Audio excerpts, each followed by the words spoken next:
C'est la loi de finances 2014 qui a réformé le PEA. Revenons sur les principales dispositions de la loi. Le PEA classique et les nouveautés. Le plafond du PEA classique est porté à 150 000 € à partir du 1er janvier 2014. Précisons que le plafond s'apprécie en fonction des apports de capitaux réalisés et non pas des plus-values réalisées dans le PEA. Les titulaires d'anciens PEA peuvent réaliser des apports complémentaires s'ils n'ont pas effectué préalablement de retrait de capitaux de leur PEA. Les personnes soumises à imposition commune, mariées, pacsées, peuvent ouvrir chacune un PEA. Les titres exclus du PEA à partir du 1er janvier 2014 sont les bons de souscription, les droits de souscription, les actions de préférence. Les titres qui étaient régulièrement inscrits dans un PEA en 2013 le demeurent. En cas d'augmentation de capital, les droits prioritaires de souscription peuvent être éligibles dans le PEA à condition qu'ils aient un caractère de dédommagement des actionnaires. PEA classique, les conditions d'ouverture. Les critères que doivent remplir les bénéficiaires, être domiciliés fiscalement en France, un PEA par personne, pas de PEA pour les enfants mineurs ou majeurs rattachés au foyer fiscal. La date d'ouverture, c'est la date du premier versement d'espèces. L'alimentation se fait uniquement en liquidité. Possibilité d'alimenter en une ou plusieurs fois jusqu'au plafond de 150 000 €.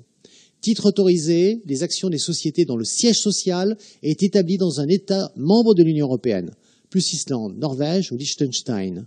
Titre autorisé, les SICAV et les fonds communs investis à hauteur de 75% en actions et titres éligibles. PEA classique, les règles fiscales.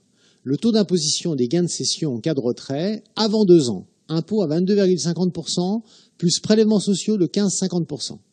Entre 2 et 5 ans, impôt à 19%, plus prélèvements sociaux de 15,50%. Retrait entre 5 et 8 ans, pas d'impôt, prélèvements sociaux de 15,50%. En cas de retrait avant 8 ans, clôture du PEA, sauf s'il y a affectation des sommes à des opérations telles que les créations ou les reprises d'entreprises. Retrait après 8 ans, il n'est plus possible de compléter à hauteur de 150 000 €. Par contre, sortie de PEA en rente viagère ou en capital. Rappelons que la durée d'un PEA n'est pas limitée. Le PEA PME.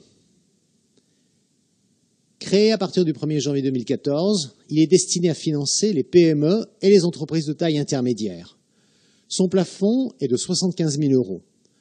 Le plafond est apprécié en fonction des apports et non des gains ou plus-values réalisés à l'intérieur du PEA PME. Chaque contribuable peut être titulaire d'un PEA PME. Les personnes soumises à imposition commune, mariées, pacsées, peuvent chacune être titulaires d'un PEA PME.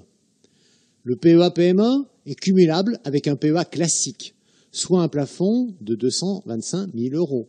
150 000 pour le PEA classique, 75 000 € pour le PEA PME. Pour une personne seule, et pour un foyer fiscal, 450 000 €. Le fonctionnement du PEA PME est identique au PEA classique. Un compte espèce est associé à un compte titre. En matière de fiscalité, il bénéficie des mêmes avantages que le PEA classique. PEA PME, les règles fiscales. Titres éligibles, les actions émises par les PME, les entreprises de taille intermédiaire cotées ou non cotées, et les parts de fonds communs ou les actions de SICAV. Titres émis par les entreprises de taille intermédiaire, européennes, actions, certificats d'investissement, certificats coopératifs d'investissement. Sociétés éligibles, employant moins de 5 000 personnes, avec un chiffre d'affaires inférieur à 1,5 milliard ou un total de bilan inférieur à 2 milliards d'euros. Sociétés ayant leur siège en France ou dans un État membre de l'Union européenne, plus Islande, la Norvège ou Liechtenstein. Des entreprises soumises à l'impôt sur les sociétés ou un impôt équivalent, sauf pour les entreprises nouvelles. Les parts ou actions d'OPCVM, organismes de placement collectif en valeur mobilière. Actions de SICAV sont éligibles. Les parts de fonds communs de placement à risque, de fonds communs de placement dans l'innovation FCPI, de fonds d'investissement de proximité FIP, des parts ou des actions d'OPCVM européens coordonnés, c'est-à-dire soumis à des règles d'investissement harmonisées au niveau européen, avec pour objectif de mieux protéger l'investisseur. Les OPCVM sont éligibles au PEA PME à condition d'être investis à hauteur de 75% dans des titres d'entreprises de taille intermédiaire, des actions ou des obligations émises par ces mêmes entreprises de taille intermédiaire.